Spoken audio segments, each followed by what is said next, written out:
Okay, Podsters, this is it. This is your tipping point, your moment to take action or live with never knowing what could have been. We all have that thing that we know we are meant to do that scares us, that we're not sure we can do, and that we know we need a little help doing.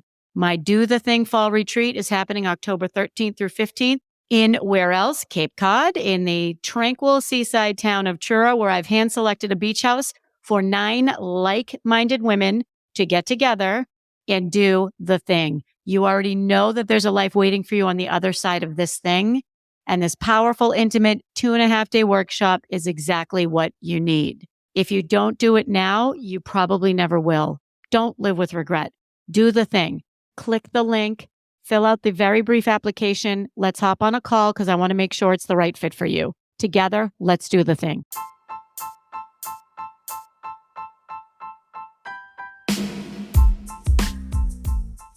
Welcome to Unmute Yourself, the podcast. I'm Nancy Medoff, keynote speaker, best-selling author, executive coach, and equity evangelist who literally wrote the book on women in confidence. And I'm Beth Knaus, creative copywriter who works with female entrepreneurs who are done putting safe and general content out there and ready to walk the fine line between honoring their bold voices and perspectives and honoring their professionalism. We are on fire and on a mission to inspire and empower you, and who are we kidding? The world, to speak up, stand out, and get your seat at the table. If you're looking for straight talk and a weekly shot of confidence, you've landed in the right place. Beth and I met while collaborating on my #1 bestseller, Unmute Yourself and Speak Up to Stand Out. We hit it off and we knew right away that we needed to keep these important conversations going so that women around the globe will speak up and stop building our own glass ceiling.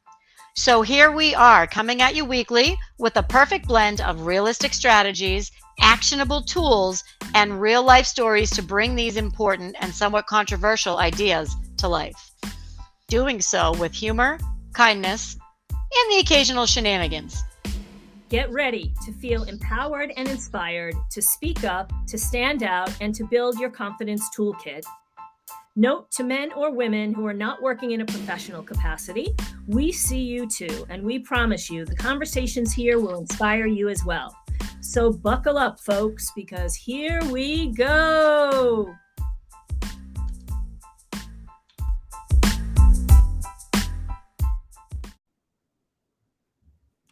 We back. Here we are. Do you get excited when the little live thing comes on? I do. I feel like a big deal. Yeah, it's fancy. I feel like a big Definitely deal. fancy. Well, they don't call me Fancy Nancy for nothing. That's right. So we're gonna get right into it. We're ready. We're locked and loaded. It's interesting, Podsters, because Beth and I will shoot each other notes about different ideas we have, and I don't remember why, but I wasn't hesitant to send this to you, but I was like, hey, what do you think about this? And you were like, yes. So it's a hot topic. We're going to get right into it. Beth, tell us why we named the podcast Thank You, But No Thank You. And actually the interesting thing about this was I had listened to a podcast and I was like, I got to tell Nancy about this. And then you messaged me and you said, oh my God, I just listened to this podcast about criticism and feedback and I want to talk about it. And I was like, oh my God, I just listened to that. So podcast, right? Same podcast. Yeah, same podcast. It was right. Glennon Doyle, right? Talking about criticism, and actually not just any criticism or feedback, but the unsolicited kind where somebody feels like they have nothing better to do with their time, really, but come to you and say, hey, would you like some feedback? Because I have some thoughts. I think we're going to get a little heated over this, maybe.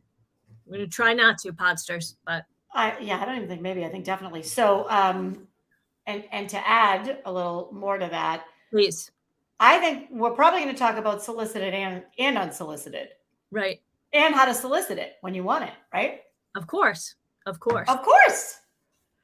right. So how about where do you want to start? Yeah, well, there's so much. So we're going to talk about men versus women and how they give and receive feedback. We're going to talk about unsolicited feedback and and solicited feedback. We're going to talk about positive feedback. We're going to talk about calculated feedback. We're going to talk about how it's delivered. So, okay, so let's start with this. I'm going to ask you a question, Beth. And by the way, Podsters, this is completely unscripted. Shocking. I know you are all shocked that this is unscripted because we're so buttoned up. So when do you find yourself pushing back on criticism or feedback? Let's back up a second. So to me, criticism is a form of feedback. Would you agree with that statement? Yes, definitely. Okay, right. So when do you think you get the most activated when receiving feedback? I would say when I'm not expecting it is definitely it. I would say, sometimes we receive feedback that we probably know is true, but we're not really ready to deal with it yet. And any kind of feedback that triggers feelings of insecurity that you've been carrying around for Lord knows how long, right? Just kind of stuffing it because you don't want to deal with it. And then somebody brings it up and you're like, oh my God, the people see it. So, okay. So feedback that triggers, yeah. I'm trying to think of, you might not even it hits a nerve, feedback that hits a nerve for whatever reason. Right. Mm-hmm. Wow. Okay. Yeah. Wow. That's a lot. I think it's hard, right? I think it's definitely a learned skill to learn how to accept warranted feedback and what to do with it, right? It's a factual thing, and yet we have emotions and feelings about it. So I think it's something you really have to be aware of and conscious of. Yeah, I agree. And this ties back to so much that we talk about on this, so much that we talk about here, particularly boundaries. And because you just said how to accept it. I think you said it's real or something like that, or it's factual. It's factual according to the person who's giving it. Right. So, you could say, Nancy, that color pink is very unflattering on you. And that is your truth. That's your truth. You believe that this pink is unflattering on me. Doesn't mean it's true. Right. Exactly. And it doesn't mean that's what your truth about that color is. Right. So there's a lot of gray area to that sort of criticism. There's a lot. So why do you think both of us responded so powerfully to the We Can Do Hard Things episode that prompted this discussion? Because we've already talked about this a couple times. We've already talked, yeah. So and we were both like, yep, let's talk about it. Well, and I think what was really nice is the metaphor that Glennon Doyle used was the mail, right? We get all kinds of mail, and I go through it, every day, and it's like, this is junk mail, and toss it aside with no problem. And I'm like, okay, this is for my husband's, like, I don't have to handle this, and here's my mail. Am I going to open this? Right? Because some of it is still junk mail, but it's got my name on it, so I open it. And she referred to it as like, what are you going to carry into your home, into your heart from the place where you get that mail or you get that feedback, right? Because a lot of it is junk. A lot of it is unsolicited. You're on mailing lists that you don't want to be on, and you're getting stuff that you just don't really care about and don't see as necessary. However, there may be underlying triggers or things about it that bother you.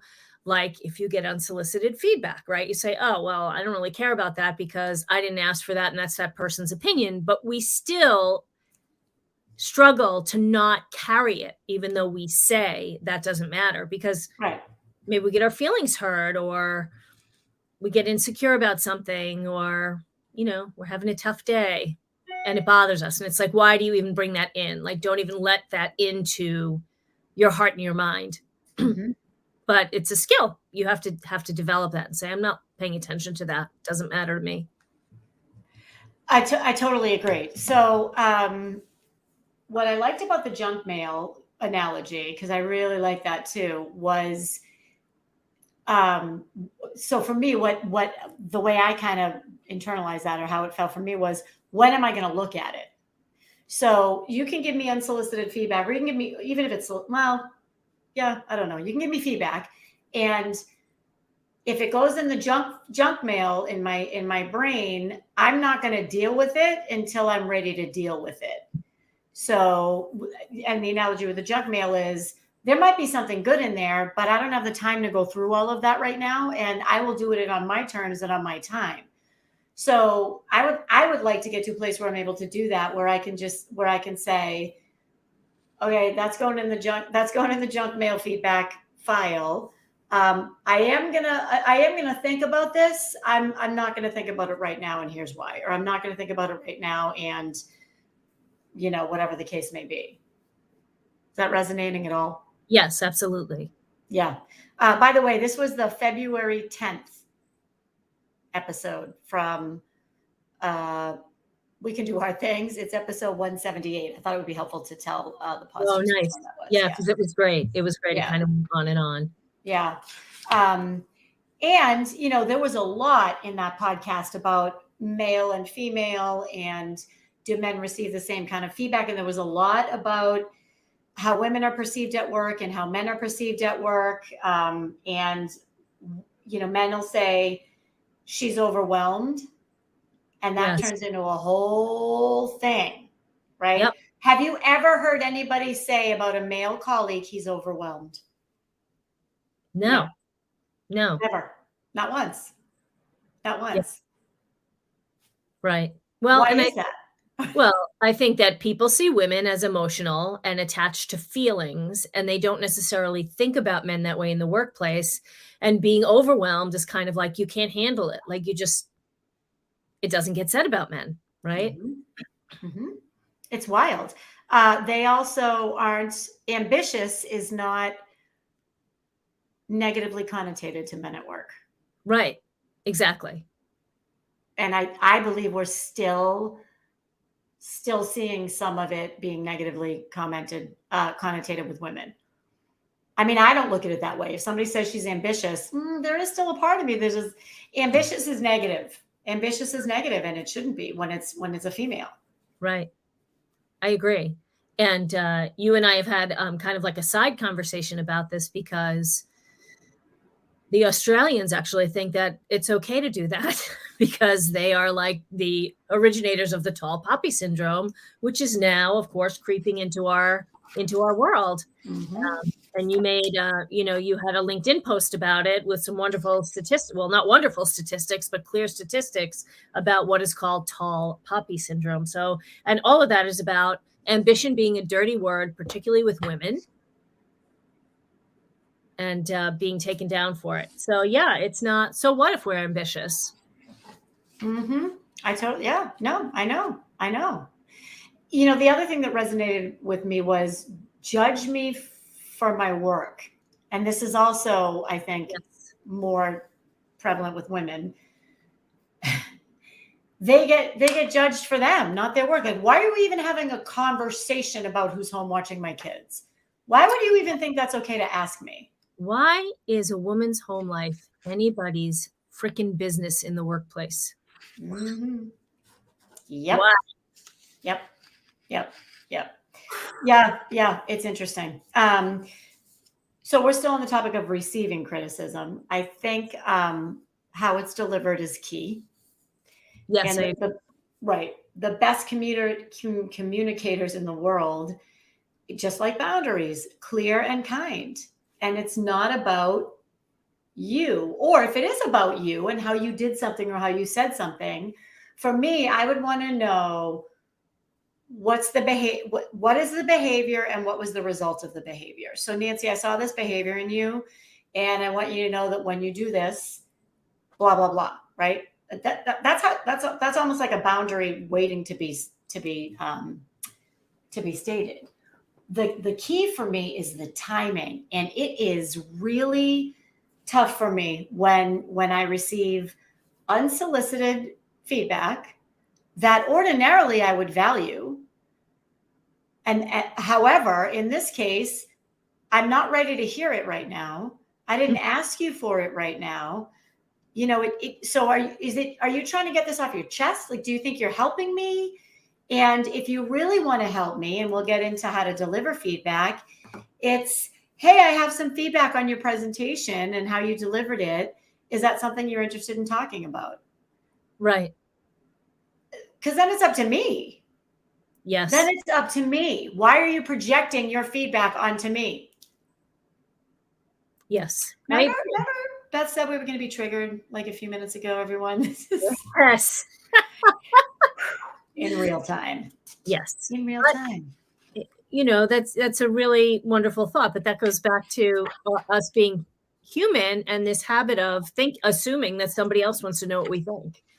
Like, why do we think that? Right. And it is, you know, you and I are friends. So I might say to you, Nancy, I want to give you some feedback about this. And you might No, say, you wouldn't. oh. No, you wouldn't. You wouldn't. You would never say that. Nope. You would say, you wouldn't. You would say, because that's not who you are. You would say, let me know when you want to get together so I can share some feedback. You would never say, Nancy, I want to give you some feedback. You wouldn't, unless we had already talked about it. Right.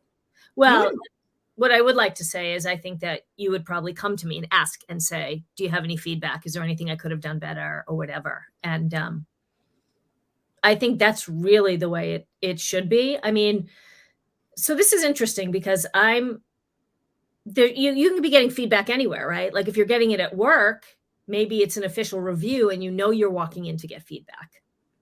And your superior is in a position to give feedback with the benefit of hoping to improve something that will help you and help the overall good of your department or your group or your team or whatever. So then you know that the ultimate outcome, or ideally, you know, the ultimate outcome is for good. Mm-hmm. But when somebody just out of the blue has nothing better to do and they suddenly think that they're in a position to critique whatever it is you're doing, and that you, of course, would want to hear about it, it's a different thing. So I think even like in the case where it's the review, you're expecting, right? Like you said, you're expecting the feedback during the review. And even then, I believe how it's delivered, you know, I've had probably I have had at least 30 reviews in my lifetime, probably 60, because I was in the corporate world for 3 decades. And I can count on one hand the number of times that the feedback was delivered well. And I will tell you, when the feedback was delivered well, I remember exactly what they said. When it wasn't delivered well, all I remember is how I felt. Mm-hmm. I don't remember specifically what it was. Oh, wow. Right? And I'm not saying that doesn't mean I've never remembered that. It's interesting. It's just interesting. And I just did it today. I was talking to Danny and I said, I'd like to share some feedback with you.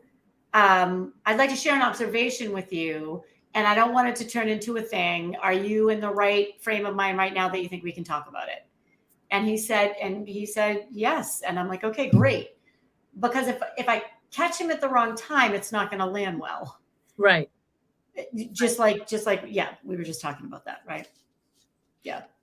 I have a statement that I'd like to make, and I would like to ask you true, false, or not sure. Ready? Okay.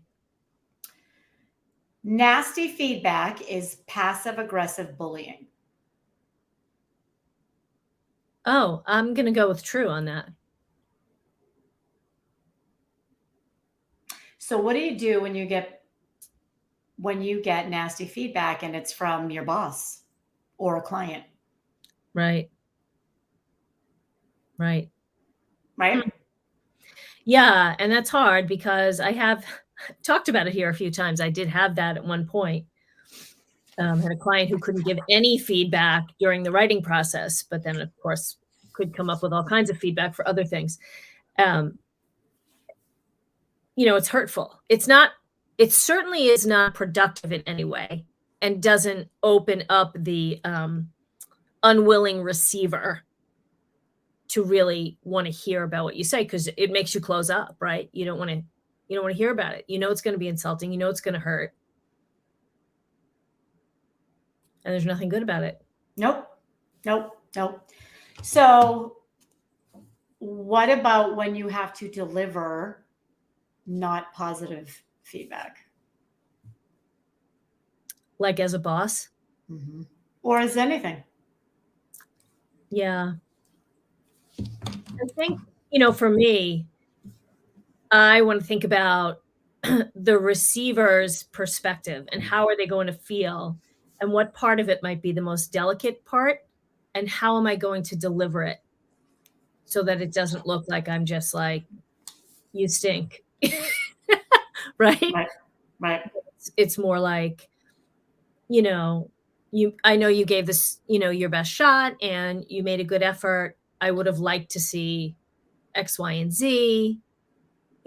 How can I support you in that moving forward or something like that, where you can show that you're encouraging and supporting them and not saying like, well, you really didn't do a good job at that. So you really got to get your stuff together and work on it. Then you kind of leave them out on their own. And I think there's an isolating feeling that goes with that. Yeah. I've been doing a lot of, I've been speaking a lot because we're recording this during during Women's History Month. And I got a lot of questions in the chat about how to, so part of what I talk about is how to overcome conversation gender bias and when you're being interrupted in meetings. And a lot of the questions I get are about, well, how do you stop somebody who's higher up than you from in your work from interrupting you in meetings, or let's say a client, if you work for yourself. And I was thinking about that as it relates to feedback. So as Beth was talking, I'm thinking, okay, I bet Beth has no problem giving feedback to her kids, right? Mm-hmm. And yet I bet you aren't afraid to give feedback to a client, but it's probably not as easy. You probably have to prepare for it a little bit more. Yes. Right. So how do you prepare for it differently? I want my feedback to come across as helpful. Like, for instance, I guess I need to put my mind in the frame of a specific situation that would happen. Like oftentimes I'll write something and someone will make edits to it, which is totally fine. Yeah. But then some of the edits are just not following what we talked about the writing following. Like oftentimes it's very hard for people to write something and understand that they have to write it the way that their readers want to hear it instead of explaining something the way that my client wants to say it. It's two very different things. When you're the expert and somebody is the layman, they need to hear it in a different way. Mm-hmm. And sometimes it's hard to get people over that hurdle and to try to explain that and say, you can do this. I always say, this is your project and your thing. We can say it the way that you want, but this is going to be the more effective way. Mm-hmm. Mm-hmm. And I would say the same thing if you are giving feedback, which could be perceived negatively to your boss at work. It's the same thing. I'm not trying to tell you what to do. I'm not telling you to change. I'm telling you that when you do this, this is the result. And I think you would want to know that. So, one of the things that I used to say to clients when I was selling a lot more was, I would be doing you a disservice if I didn't bring this to your attention. And I've actually said that to my bosses is I want you to succeed. I want the team to succeed. I feel like I need to share this with you, and what you do with it is up to you.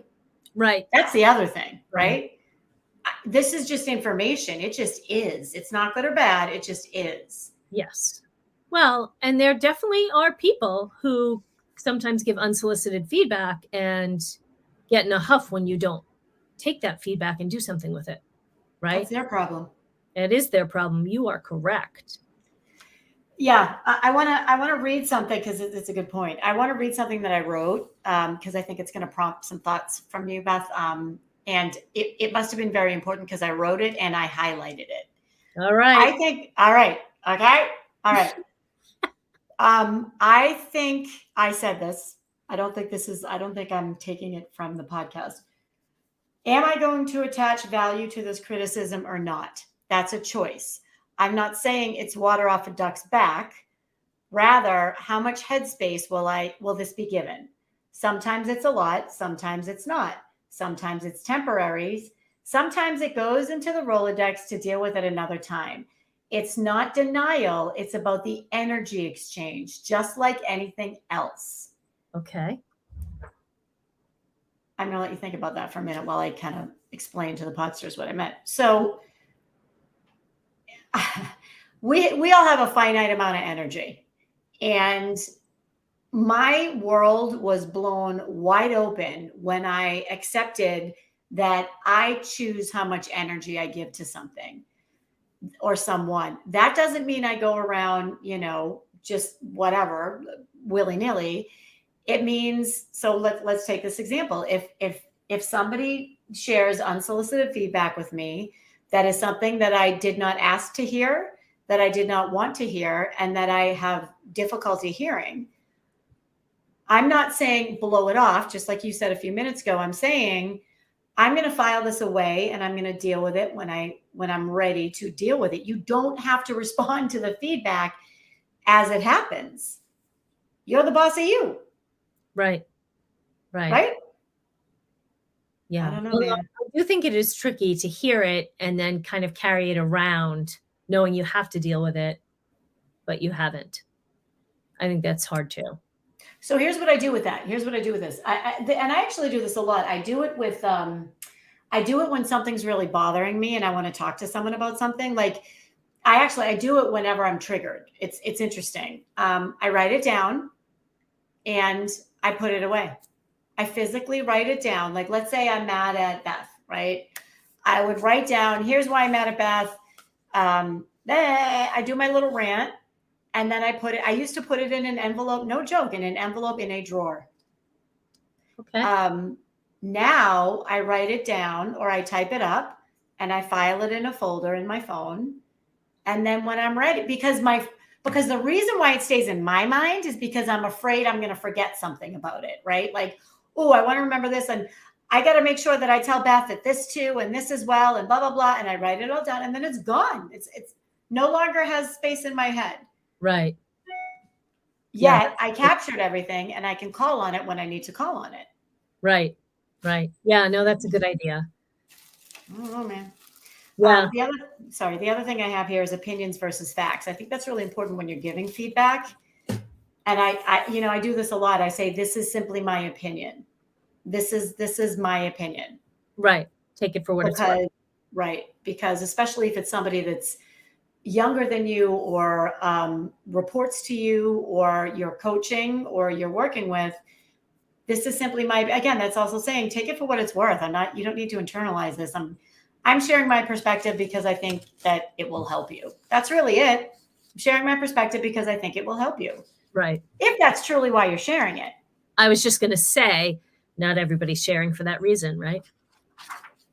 But we are. Yes, we are. So what would you say to a podster what are you saying to a podster who wants to share feedback, but not because they think it would make the person better? What if they want to share the feedback because they're mad and they know it's not going to make the person better, but they're going to say it anyway? So I think you first have to ask yourself, do you really need to say it to that person? Can you do kind of like a version of what you just talked about and maybe write it down or journal it and get it out, right? Or even write it down and then rip it up and throw it out or put it in your fireplace or whatever. And if you do feel like you still have to do it and say it to somebody, I think you have to say to them, I feel the need to say this because it made me angry and it hurt my feelings. So they're owning that. I know it's about me. I'm telling you, hoping that maybe we can work it out, kind of thing. And then you have to decide, can you say it nicely? Can you say it respectfully, like we were saying? And if you can't, then I think you have to know going into it that you could be severing a friendship or a relationship, causing right. Know the consequences of how you're because this is you now. You're choosing to deliver this feedback knowing that it might not end well. Yes. Agreed. But I like that. I like the way you said it. Because in my head, as you're saying it, I was thinking, the person's never going to change. So it's almost like in your head, you say, I know you're never going to change. And also, it's important for you to know that this is this is how I feel about what happened, blah, blah, blah. And that it's that simple. I think it's important for you to know that. Right. The end. And then once you say it, you don't really have any control over how the person responds, right? They have to think about it and respond. Yep. Yes. It's tricky. Tricky. Yowza. What else you got on feedback? So I don't know. Yeah, I think it's a lot. I do too. I think it's something that we want to kind of just put over here and let people listen to it and kind of digest. What is feedback to them? What is criticism to them? What is warranted? What is unsolicited? And what to do with all of it, right? Whether you're receiving or yep. How do you want to be? How do you want to show up when it comes to criticism and feedback? In both ways. So I would say, how are you taking it and how are you giving it? Mm-hmm. And the key word in there is you. This is about you. These things all exist. They're not good or bad. The good or bad is the value that you put on it when you receive it and when you deliver it. Yes. Woo! So do we have a call to action or was that it? Just think. I think that's it. I think it's something you need to kind of sit with, maybe journal out a little bit, or maybe have a conversation with a really tight friend or coworker or colleague that you can have, private conversation with about something that's a little volatile like this. I agree. I would add, if you're comfortable and it's something that is on your mind in your personal life, you can sit down with whoever it is and say, hey, how do you feel when I give you feedback? Because I want to make sure that I don't come across like I'm attacking you, or I want to make sure that, you're in the right frame of mind to receive it. How can I get better at that? Can you imagine if your partner came to you and said, how can I be better at giving you feedback? Oh. It's like a dream, right? Yeah. And I'm trying to think of what I would say if somebody came to me and asked me that. And I think what I would say is, you can make sure I'm in the right headspace to hear it when you give it to me. That's the number one thing. It's the number one thing. That's right. So all you guys out there, when you're filling out your dating profiles, you might want to say, I am always interested in the best way to give you feedback. I will always ask before I give you feedback. I bet that would be a game changer, right? Right. I love it. I love it. All right, we're out. What do we have? You have any programs people should know about? Well, yeah, just filling some seats in that April program about workshop, about getting some content done, coming up with some themes and then some topics, and then figuring out how to write some cool stuff, engaging stuff that specifically targets your market. How about you? Well, when does that start, by the way? It's one day. It's April 12th, 3 hours, 10 to 1. Great. Virtual. 10 to 1. Links in the bio. Links in the link in bio. Links in the show notes. I have one spot left in my 2-month one-on-one coaching. That's actually going to end. Yeah, it's going to end. I'm going away. I'm going out of the country in the beginning of June. So I'm wrapping them all up by the end of May because I don't want people to have to be on hold for a couple of weeks while I'm gone. So one spot left. The questionnaire is in the show notes. Nice. We can talk about feedback. That's right. All day long. Okay, so we will see you podsters next week. Next week. Bye. Bye.